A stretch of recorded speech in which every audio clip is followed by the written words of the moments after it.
our next session is really exciting because it is all about the power of imagination, and already that just conjures up lots of images and ideas and what could be.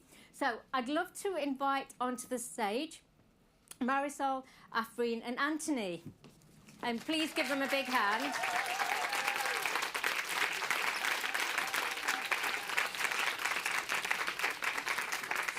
And first of all, I think we need a big hand for Marisol Grandon's outfit. I think stand up and give us a twirl. Yeah. I think that wins outfit of the day. And in the spirit of Content Rising, where did you get your outfit from? So Gigi's dressing room, which is a someone who knows it. Woo! Yeah. Street. It's hired. Yeah, so circular economy. Yeah. So it's very much in the spirit of Content Rising. We love it. So Marisol Grandon, when she's not a fashion icon, is also a communications strategist at BB Partners, and she's focused primarily on global campaigns and international development issues. So some really big stuff. And she's former head of digital and creative at the Department for International Development. So basically she knows her stuff, yeah. And she's a journalist, or she's been a journalist at the Telegraph and Guardian as well. So, a lot of experience that you're bringing to this. And then we've got Afreen Saulat, who is a digital anthropologist, which sounds very fancy, doesn't it? Anthropologist, yeah. And founder of 100 Kicks, which is a research and strategy studio. And 100 Kicks, there's a connection between 100 Kicks and Afreen's surname, if anyone can tell us. Does anyone know what the connection is? Saulat, if I said Saulat, Hindi. No. Please tell us, Afreen. Oh wow, this is a lot louder than I expected. So, Saw in Hindi means 100 and Lat means kicks. So I just decided to name my business 100 Kicks because men are doing it all the time. I wanted to be a bit more creative. So yeah. And now you all know 2 Hindi words, Saw There we go. and Lat. Yeah, so if you want to really get someone, you're that's what you have to do. Exactly. You just have to go like that. That's how I get business. No, go like that.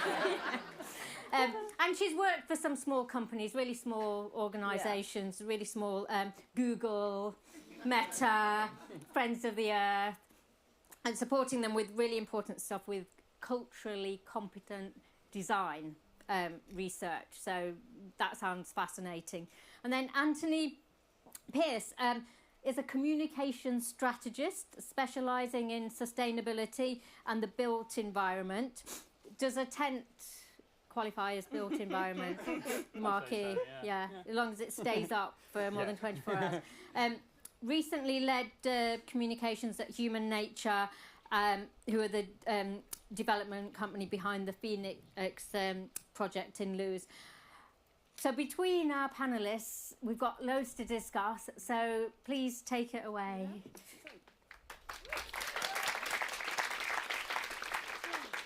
Well, thanks everybody, and thanks so much, Pamela. That's a lovely introduction for the afternoon, and hope you've had a nice time over the lunch break, and you can just take it in this afternoon, because we're going to have a lovely discussion about imagination.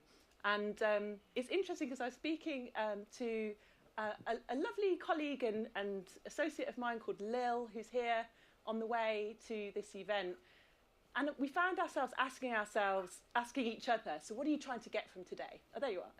What are you trying to get from today? And it's so interesting, isn't it, that we come to events and we actually think about what can we get? What can we extract from that event? What's that experience going to give us? And this panel is not about that.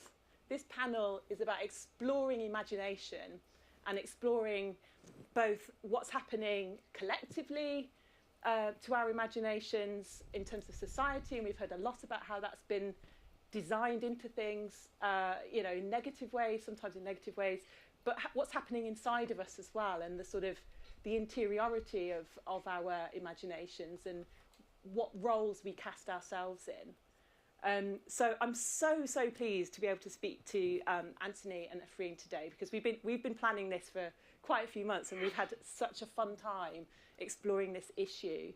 So yeah, thanks a lot for coming along. I think in summary for this session, it's all about us trying to hold on to those hopeful imaginings that, at the moment it's very, very difficult. And this is a lovely and safe space. It's a really lovely collection of people, but we all know how hard things are outside of the tent. We all know what struggles everyone is dealing with, and we all know what the big picture looks like at the moment. And it's very hard for us all to bust out of that and think about creativity sometimes. So we're like-minded people, I get that. But, we have to think about imagination as something that there is good and there is bad. And there are very, very active people who are building their imaginations in very negative ways. So to start with, we've talked about this. So what is imagination? Like, what is it that we're actually talking about today? And, we've started to look into that and delve into the actual process of imagination, what's happening in the human brain, and there's lots and lots of arguments about what it is. But ultimately, it boils down to being able to create a picture in your mind of something new, something exciting, something that's building something new from something old, and something that makes you feel interested and you want to explore it a bit more. And one of the things I loved about our exploration was that people spend something like 2 hours a day lost in their daydreams, and even the person you spend the most time with, they won't know what's going on in your mind. So it's good to explore that as well. We'll get into like privilege and hope and dreaming and all of these themes that came up for us while we were exploring it. But before we do the questions, I just wanted to read a passage to you guys and invite you to just imagine it, the mind pictures that come from this book. So it's a story time, so just relax and just take this in, okay? Feel free to close your eyes if you like. Right, so it's a book called Abundance by Ezra Klein and Derek Thompson, and this is the it's quite new actually, and this is the opening paragraph section. You open your eyes at dawn and turn in the cool bed sheets. A few feet above your head, affixed to the top of the roof, a layer of solar panels blinks in the morning sun. Their power mixes with electricity pulled from several clean energy sources: towering wind turbines to the east, small nuclear power plants to the north, deep geothermal wells to the south. 40 years ago, your parents cooled their bedrooms with jewels dredged out of coal mines and oil pits. They mined rocks and burned them, coating their lungs in the byproducts. They encased their world, your world, in chemical heat trap. Today, that seems barbaric. You live in a cocoon of energy so clean, it barely leaves a carbon trace, and so cheap you can scarcely find it on your monthly bill. The year is 2050. You walk to the kitchen to turn on the sink. Water from the ocean pours out of the faucet. It's fresh and clear, piped from a desalination plant. These facilities use microbial membranes to squeeze out the ocean salt, and today they provide more than half of the country's fresh water. You open the refrigerator. In the fruit and vegetable drawer are apples, tomatoes, shipped from the nearest farm, mere miles away. These crops don't grow horizontally across fields, they grow vertically on tiered shelves inside a tall greenhouse. Once prohibitively expensive, cultivated meat scaled with the help of plentiful electricity. When your parents were young, nearly 25% of all global land was used to raise livestock for human consumption. That is unimaginable now. Much of that land has rewilded. So, for me, with that passage, and it goes on and it talks more in that sort of imaginative dream state of the future, potential future. I don't know about you, but imagining scenes like that really made me so aware of how infrequently we are allowing those sorts of visions into our minds. I think today has been a really brilliant way of seeing and hearing about inspirational stories.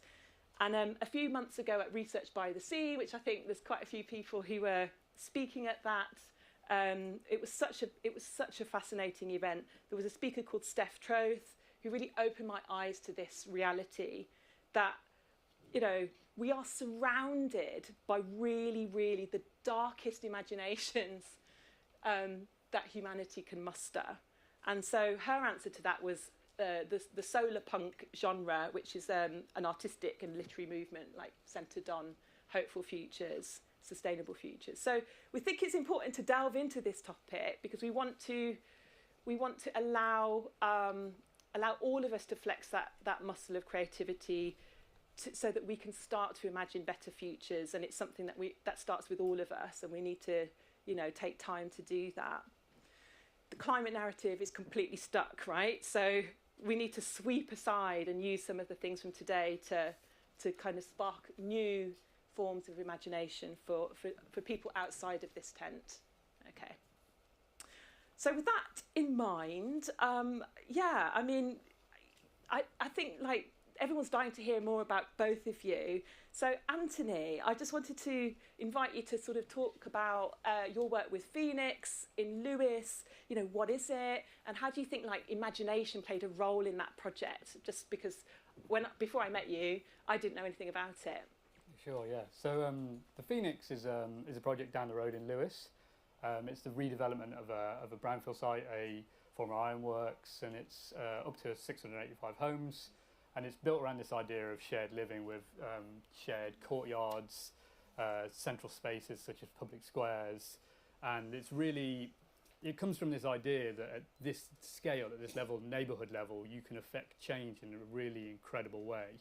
That you can enable people to live really easy, healthy, sustainable lives because of the different interventions you can make. So it looks at everything from sustainable construction, the use of bio-based materials, the reuse of materials, the reuse of structures on the site, such as you can see some of the old industrial buildings that have been there for a couple of hundred years. Even though they're kind of clad in a way that's quite modern, the structures date back to kind of Victorian times, 1870. And through to all sorts of things to do with urban gardening, urban farming, having a food strategy, composting, and the circular economy, and you know, everything to having a repair cafe and a library of things where you can rent tools. You know, meaning people don't need to necessarily buy things, and a major part of it, a co-mobility hub that allows people to hire vehicles when they need one. So people are able to walk and wheel and cycle to meet most of their needs, and then hire a car if they need to. So massively reducing the number of car parking spaces that is normally required by the planning system to usually have something like 2 car parking spaces per dwelling. So what kind of attracted me to it was that I kind of got wind of something was happening, and I kind of had seen some communications, and I was like, wow, that's interesting. And the way they were communicating, I immediately knew that there was sincerity there, that they really meant it, because no one would communicate in that way if they didn't mean it, in a kind of fairly kind of, I suppose, alienating way. And I out of pure nosiness, I kind of came in and said, like, what is this? What is this project here? Yeah, I love that. And the CEO kind of said, am I interviewing you or are you interviewing me? And so I was like, because halfway through I was like, I'm going to pitch for a job here. And so when I started running the comms down, what I really wanted to do was kind of make the language much more accessible and make it much more human, but not lose the kind of intellectual underpinning and the reasons behind why they were doing that, and try to explain to people about, you know, concepts like embodied carbon, the energy used in the materials in the buildings, and trying to bring people along on that kind of journey. And the more I learned really about this incredible site with this long and kind of storied history, and part of that was a campaign group called Phoenix Rising, who protested against previous development on the site. And they basically this is in 2016. They basically protested and said, "It's not this run-of-the-mill development that's going to be on the site isn't sustainable enough." And there's this kind of argument that this protest group, Matthew from the town council might disagree. I don't know. This protest group kind of changed the kind of politics of Lewis. It kind of led Lewis towards a more kind of greener politics. It's now green-led council. So we started bringing people along kind of like through newsletter, through communications. Really, the newsletter was this key tool to kind of communicate what we were doing and listen to what people thought about the project and talk to people and talk to them honestly about what we were trying to do. And then we were kind of asking them to imagine, that's the role that imagination plays. We're saying not only can this site that's been marked for development for 20 years and is kind of some of it slowly falling down, not only can it be developed, is that possible, that actually like development can be good. And that's really difficult for people to imagine because their experience of development mostly is that it's awful in this country. It's really bad. There's some decent development in London, but most development outside of London is really awful. So a big way we did that was these big engagement events where we brought people down to the Phoenix and we said, like, have some local beer, have a drink, have a dance, have some local food, like meet us, chat to us, hear some talks about the things we're trying to do, and like kind of get the idea of the kind of vibe we're kind of trying to create. And I really remember saying to someone, like, what do you think of the plans? And she said, oh, what plans? I haven't seen them. And then I said, oh, they're in the massive shed there. They're like right there. And she said, well, if this is the sort of thing you're trying to create, then I'm all for it. And but that kind of sums up, and we were able to do that. So it's just that community vibe. The medium was the message in a sense then. Yeah, and I think people, you'll always, and I think we'll come on to this, but like, you're always, whenever you do something like this, and I think sustainability is kind of messy in this sense, and development is really messy, and the planning system is supposed to balance impacts. So it's supposed to say, okay, there's negative impacts, but they're mitigated by this. You might lose a view, but you might be able to house people affordably in that block, that 5-story block or whatever it might be. But with the sort of materials that you were sharing and the stories that you were telling about what you were trying to create, you were creating sort of mind pictures for people, so that they and then also experiences, so that people could understand the values of the project and sort of invite them to imagine themselves in that as well. And people became really passionate about it. A lot of people in the community became real supporters, and they were doing our work for us, and they were going out and telling people about it. And and I think at planning committee we had about 100 people actually come and protest in favour of it, because we knew we weren't going to get, and the first planning committee we knew they weren't going to give it to us, but we kind of like played it. A lot of it was kind of political and tactical, but we had people come down and protest and say, like, make this happen, which is really unheard of. That is unusual. Thanks so much, Anthony, just for sharing about that project. Did you want to show the other slide with the overview one? So you can see a kind of sketchy kind of, so a lot of it was to do with the images we were kind of showing, and some of them were quite sketchy and cartoonish, and kind of tried to show the kind of the community spirit that were kind of these public spaces, but then also you really have to show kind of what it is you're building and what it's going to look like. So then you create CGIs as well, which is this, shown from the kind of north of the site looking back. And it's such an important issue, isn't it, like urbanisation and building development, and architects, aren't they, always being admired for their imagination skills and the vision that they bring, right? And of course, there's going to be like 2 billion more people entering cities in the next couple of decades. So this is something like examples like this are just so important to look at how you achieve that. Afreen, like, wow, time flies, doesn't it? Like, I've seen the ticket. I mean, we're just so excited to hear about. I mean, I know all about it, but like, you run this creative research agency called 100 Kicks, fantastic name. But we first met, didn't we, when you were doing a project with Friends of the Earth, and that was, you shared that vision for your AI project, which really caught my attention. And I just wondered if you could share with everybody here, like, what's been your journey through that, and how imagination works for you in your work as a digital anthropologist. Cool name, by the way. I know it's the master's degree I did, which is called digital anthropology, and a lot of people would equally get so amazed by it. They were like, what does that mean? And I was like, anthropologists just study culture and they try to understand why people do what they do. And I'm just trying to understand how people do what they do, but with digital stuff. And people are still doing the same old. Am I allowed to swear? So I was just gonna same old shit, but just with digital stuff. So that's why I kind of lead with that idea that I'm a digital anthropologist. But yeah, imagination's played a really central role in my career, but also in this work that I got to do with Friends of the Earth. I think I know that Pamela introduced me with those other companies that I'd worked for, and I did start my career out working in a lot of big tech companies, and I thought that was how I needed to build my career, because that's kind of the limit that my imagination was at. And eventually whilst working there, realised, as I'm sure many people in here have also discovered, is that it's not really what it's cracked up to be, and they aren't going to be the companies to solve the kind of questions that we are all talking about under this tent, right? So it meant, having to imagine a career for myself that would be different. And it was funny, yesterday I picked up an old phone of mine that still had my old LinkedIn from 2020, and it showed that I was still working at Meta, and I was like, God. Oh, wow. I'm so glad that that's changed. But it's required a lot of imagination to think, cool, what kind of work will come off this? And some of it has been a mix between imagination and serendipity, which is, I think, my word of choice for this panel. So before I got this Friends of the Earth project that I worked with them on, which was part of a fellowship, actually, I'd written somewhere that, it'd be so cool to do some sort of food project.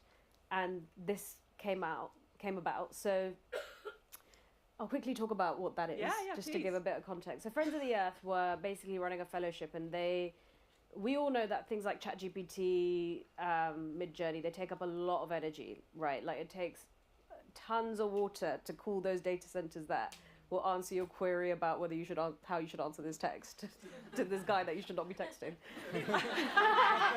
But good use case. Good use case. Yeah. Don't use it for that. But I also heard yesterday that it's that it has to be potable water.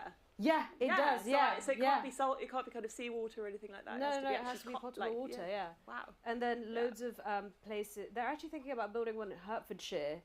And I think it was Rachel Reeves recently. The community had said that they don't want one built, but she's let it go through.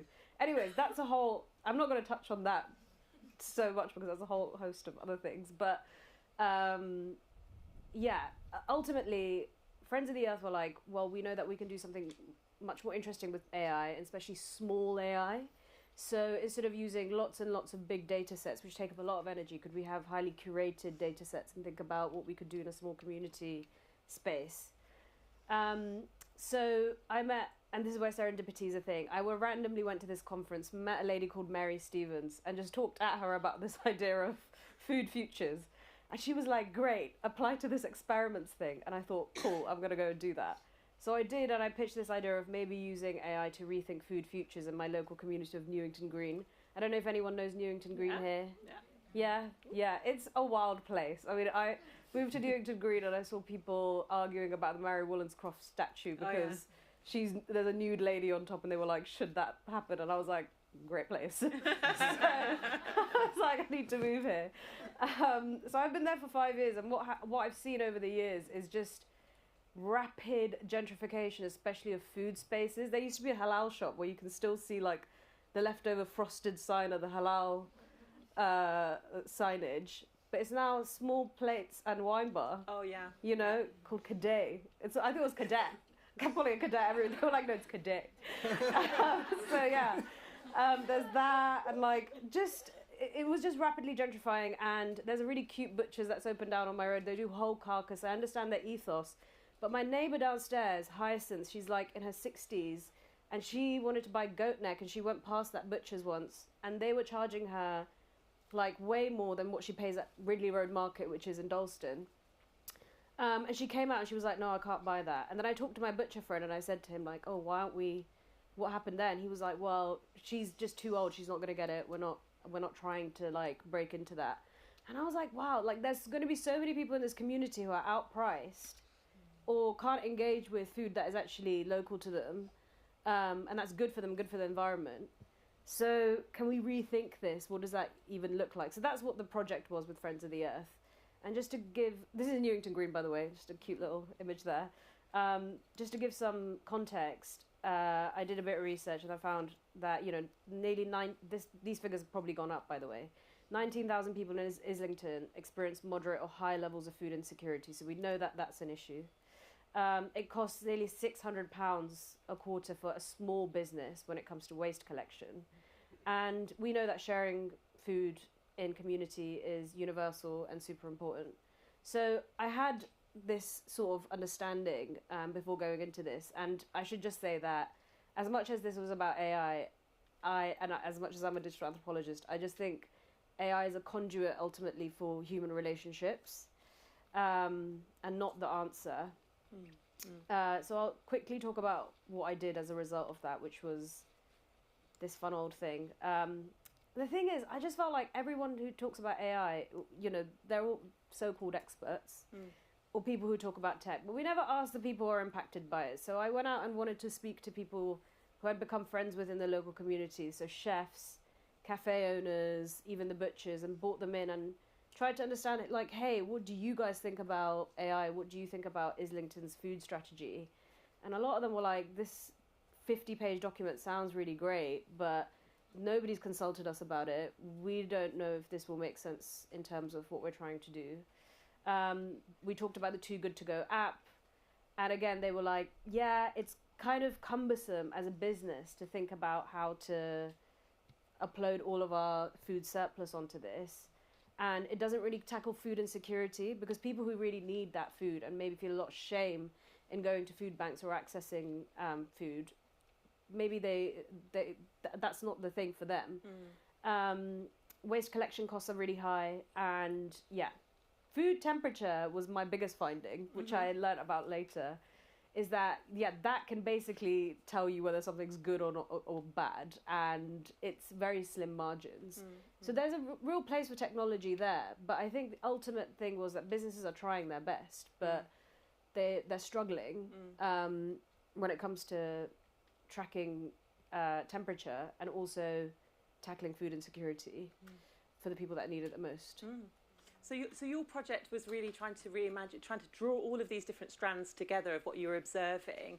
But what I loved about it is the fact that you kind of start with your sense of place, and then you're just sort of observing and being curious, and there's the curiosity that kind of, I think, brings both of you together, because you've really kind of tried to find out about things and been very sort of curious with your community, which has led to this amazing project idea.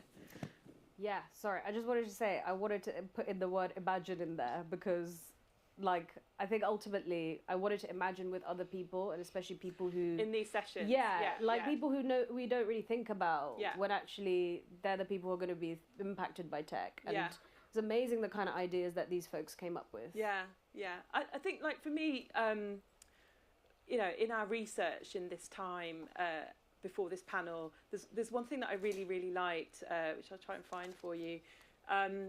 It's this notion that, you know, I think we're all believing that humanity is, you know, somehow destructive, right? But actually, there are so many studies of how we are a very cooperative species, that kind of we're pro-social, right? So we are. You know, we are where we are because we are pro-social, and we want to help each other, but we also want to learn from each other. And so there's another book that we looked at in the preparation, which is Imagination: A Manifesto by Ruha Benjamin, who's an American scholar, and she kind of looked into this as well. And there was a quote in it that I really liked, which I think is really relevant for your project. It's survival of the friendliest. As one observer calls it, re-scripting that story of human evolution, shining a light on how our development as a species has relied on pro-social actions and decisions for the collective good. And so moving forward requires actually just remembering who we are.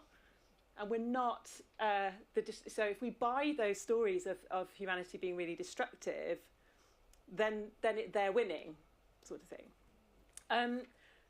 That's great. Thanks so much for telling us about it. I think with imaginative journeys, though, I think a lot of people think of dreamers, storytellers, creatives, imaginative people as kind of naive, as like people who are not addressing the realities in the room. So what's your take on like naivety with imagination? Is it, people who think that imagining things is just bad and it's just impossible to just keep daydreaming? What do you say to those sorts of people? I think from my experience, like at the Phoenix, for example, we were always accused of a couple of things. Like one was greenwashing, and we could kind of counteract that charge because we could point to research and practice that proves that like actually this is the best way of going about this. But the other one was that it was naive and that it could never happen, and that's harder to answer, I think. And I think even if the project isn't developed, even if it doesn't happen, and I really hope and think it will be, like it's been catalytic in terms of conversations and in terms of the influence it's had on, I think, local policy. I think we're starting to see more emphasis in the South Downs National Park on building materials, on embodied carbon. I think that's probably a result of us making such a fuss about that. And nationally, it's been seen. It's been using a Design Council report recently, a really influential report about how Labour should look at house building, and so it can have, even just by dreaming, I think, and just by, and it is more than dreaming, but by having this imagination and trying to do better things, it can actually have profound effects, I think. Yeah. And I think it was Vanessa before who said, what's really naive is thinking you can carry on with business as usual. Yeah. That's absurd, and it can't happen. I have so many notes, but I was actually going to say there's two things. So I think when we were first talking about what imagination means, the reason I'm relating it to naivety is because I kept saying that imagination means not having fear, like to be able to dream up these new worlds or think differently. And I think, Matt, your talked about courage, which is actually kind of what you need. But it's one of those chicken and egg situations, right? Like, do you start with courage or do you just do the thing and then you gain courage? And that reminds me of Alexander's talk about this, John's talk about this idea of participate, create, and facilitate. So, like, bringing those ideas together, like I had in those sessions that I ran, I had one of the butchers. He felt naive and he felt really scared about thinking about AI. Right. A, because he just felt like he didn't have the knowledge. He was like, I'm not so sure. And secondly, he just thought it meant that he was going to lose his job.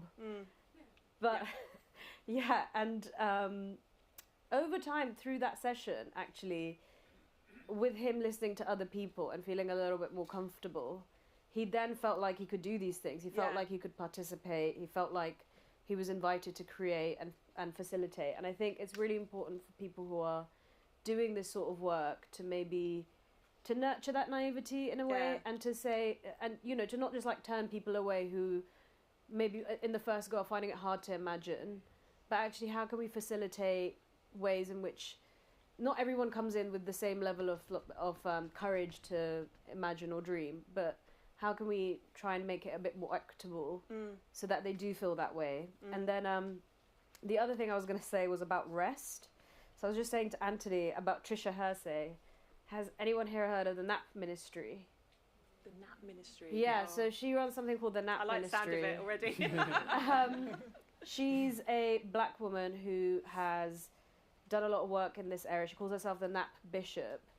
But she believes in the as rest as a superpower. Rest as a superpower, but rest as resistance. Okay. So she talks about this idea of resting so that you can dream, so that you can think of new things. Yes. So I think it's a mix of naivety, but also, I don't think naivety is bad, but I think we also need a lot of rest. Yeah. To be able to imagine and to have that space to imagine.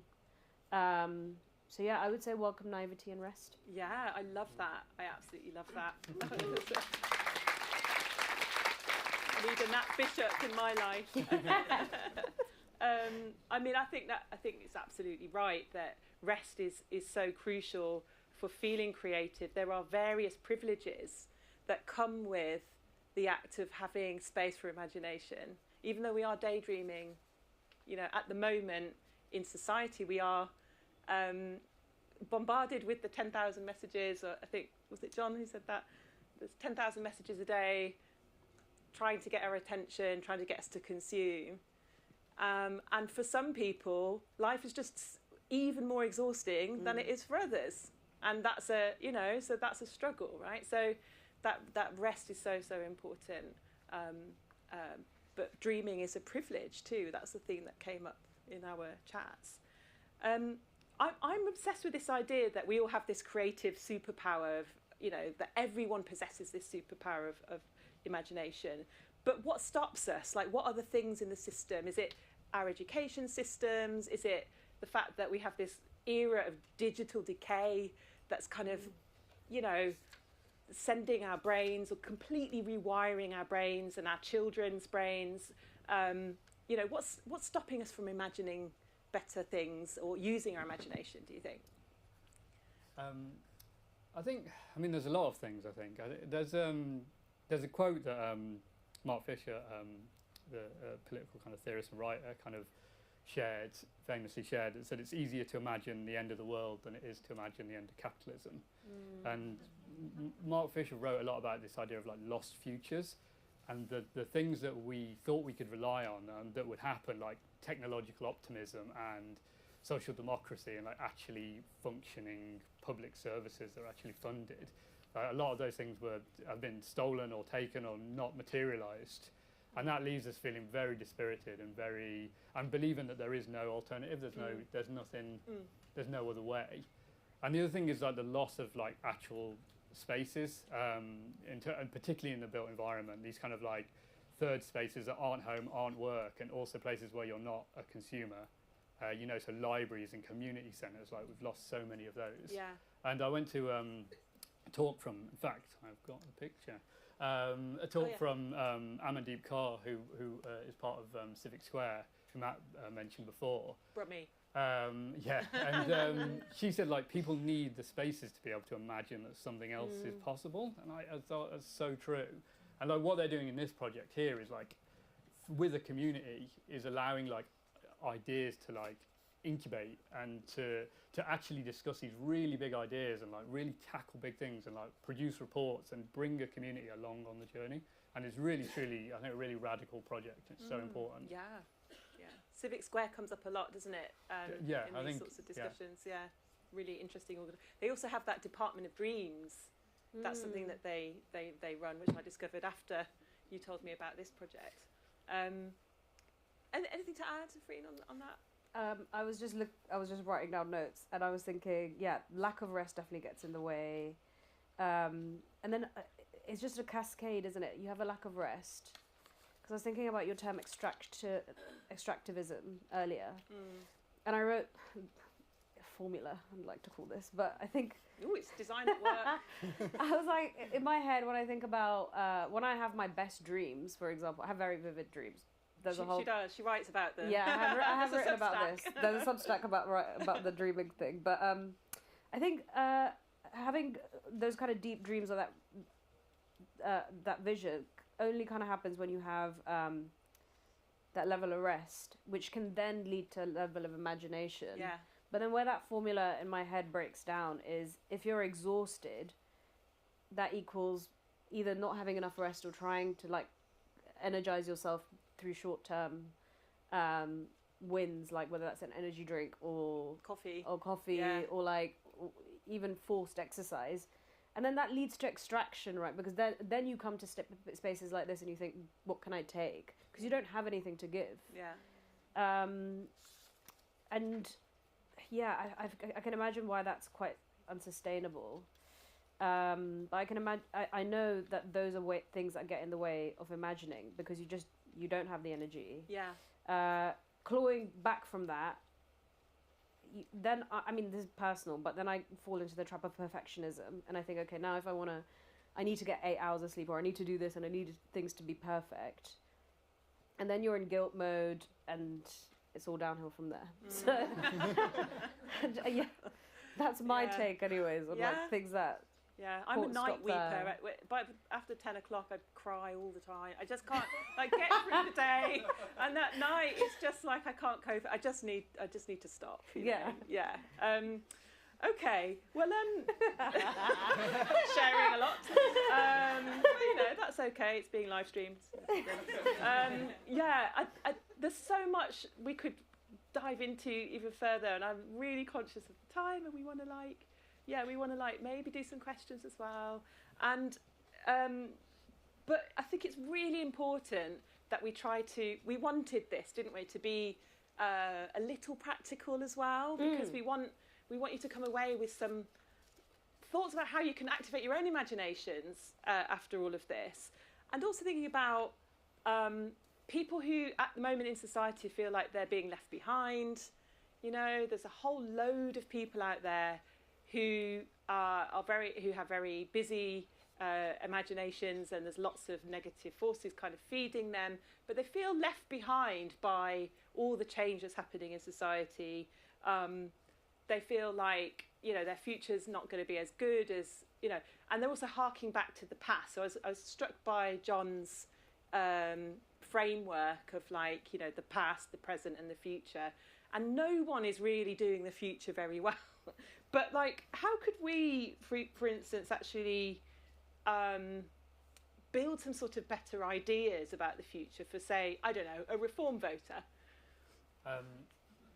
A difficult question, I do understand it's not necessarily going to be possible to answer, but also we could crowdsource the answer. How do we reach out to people who are seduced by those stories? Yeah, well, I think the far right has for a century preyed on people's fears and people's anxieties, and kind of offered these fragments of an imagined past and cobbled it into a kind of nostalgic vision of the future. And they understand the kind of power of these sorts of narratives of redemption and grievance, and but you take a step back and you realise that these visions are completely incoherent. You look in the US and you've got Steve Bannon, the ultra kind of nationalist, and he's at war with the kind of techno-feudalists he called, of the ilk of Musk. Yeah. But then you've got the Labour Party who are offering a kind of managerialism and competence as being something that people can and expecting people to find that inspiring, and it's just not. And then, or worse, this nation of strangers, and there's a great book I read a few years ago by Maya Goodfellow called Hostile Environment, about how Labour have just been, as bad, if not worse, than the Tories in using this sort of language, racist language, language against immigrants, and they return to that time and time again whenever the far right's, whenever there's a surge, whenever there's the fear of that. And that's really obviously not the way about going about it. It's about finding actual stories that people can relate to, that feel familiar, that really capture people's imaginations and deal, it's not about preying on people's fears, but it's about addressing them, I think. It's about saying, well, what is it that you're worried about?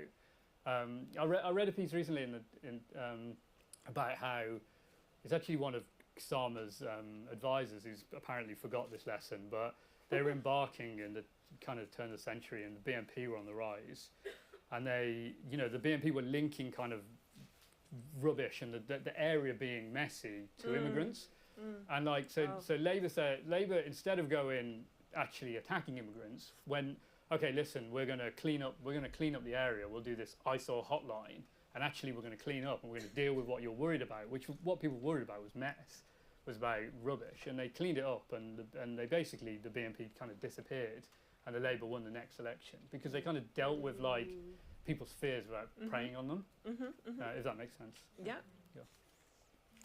Any thoughts on? I was actually just going to agree with that. I was thinking back to again that triangle, the drama triangle that we were shown earlier. Yeah. But yeah, I guess a lot of those reform people who vote reform probably feel like victims, and probably feel hard done by these immigrants coming in and taking our jobs and all sorts of narratives that they've started to accept. But yeah, offering them a space where they can, I think, non-judgmentally talk about this, because then you realise that the fear underneath it is maybe nothing to do with the story that they've been told. Yeah. Just like you were saying, like, you know, maybe it's about the bins rather than Yeah. rather than wanting to vote reform. Yeah. Because you know that reform will sort it out, but I think we need to spend more time understanding what it is that's the fear that's fueling these people. And it goes back to the idea that I was saying, that you can only imagine newer, brighter things when you feel courageous, when you feel joy. Maybe not necessarily when you're full of fear and see everyone as the enemy and yourself as the victim. Yeah, so I guess there's that curiosity that's important. When I told someone I was doing this talk with you guys and about Content Rising, this is someone who works at a very, very prestigious university, and they sort of slightly dismissed the whole event of Content Rising by saying, "Oh, well, it's just creatives and creatives on one side and scientists on the other," and I was like, interesting. But how do we like become bridges across that sort of divide? You know, it's like, you know, some of the practical ways that sprang to mind when I was trying to answer that question, is I appreciate it's a really difficult question. It's like, you know, become a scientist. You know, so I mean, we're all creatives, but we can all become scientists if we want to. We can recast ourselves in these different roles, right? You're a technologist and a creative. It's possible to be a creative technologist. You know, we could be citizens, but we can also be other things, right? Okay, I'm really conscious of time, and I wonder whether we could get some questions in the room if anyone does have any for us. But there's a sort of idea that we haven't quite got into yet, because we have a really interesting conversation. But it's around, you know, how we free ourselves from labels and titles and try to imagine ourselves as something else. So something I'll leave with you as we go into looking for questions is, you know, what kind of job or role would you see for yourself if you weren't doing what you were doing?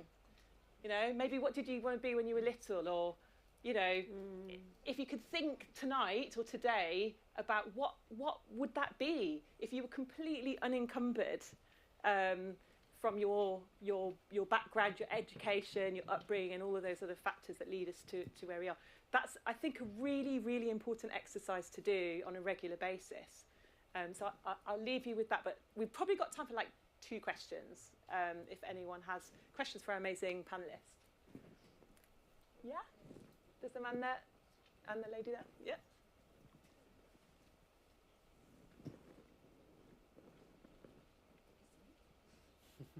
Is it me? Am I going? I can go. Yeah, no, yeah, sorry, yeah. No one talks. Hi, it's really, I think, a question for Afreen. I'm interested, your background's so interesting, you know, the combination of those 2 things.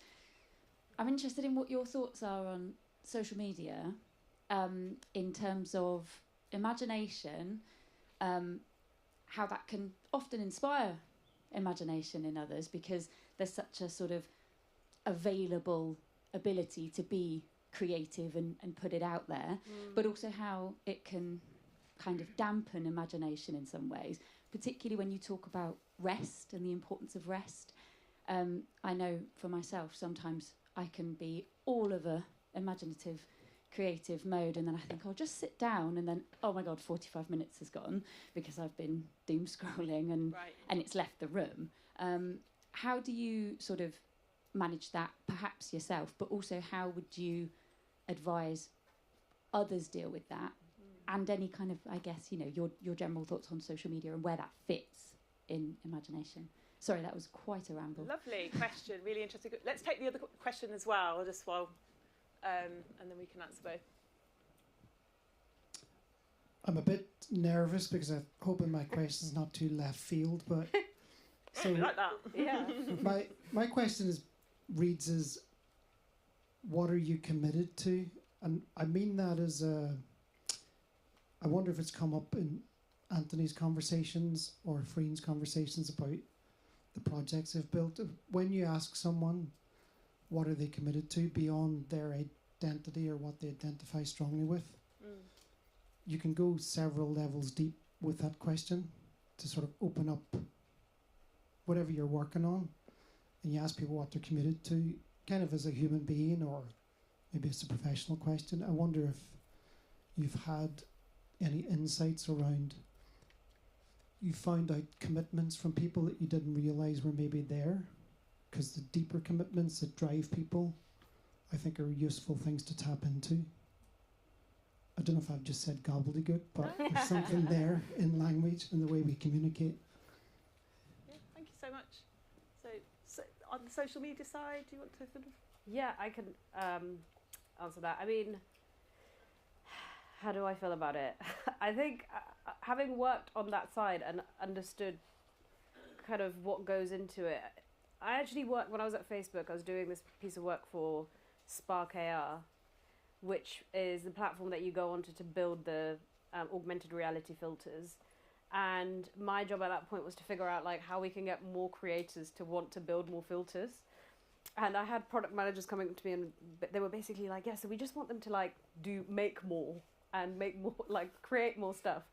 And I remember I drew this diagram of like inspiration to creation and how it's like, you know, a gobbledygook. Like you go through so many different avenues to go from inspiration to actually creating something, and it's not one process that you can package and like force somebody to go through. And they just couldn't really get that. And you can see that being baked into the platforms that they've created as well, because the way they force you to imagine is by monetizing it and making it a ranking system where you're forced to kind of rake in those numbers to remain relevant, to have money to be able to sustain yourself. So on that front, and with the design of how they're created, like there's a really good book actually by a lady called Natasha Down-Schul, and it's called Addiction by Design. And it underpins how a lot of these platforms have been designed in the same way that they've designed casinos, because it's essentially gambling, right? Like you get stuck there. You barely notice the time because it's tiny on your screen for a reason, because they don't want you to notice. So yeah, I'm quite cynical about it. And in terms of what to do about it, I've really been struggling. Like you talk about digital decay, and I feel that like tangible things. Like I've downloaded this app called Opal, which is really good. It's a good way to track and like reduce your digital consumption.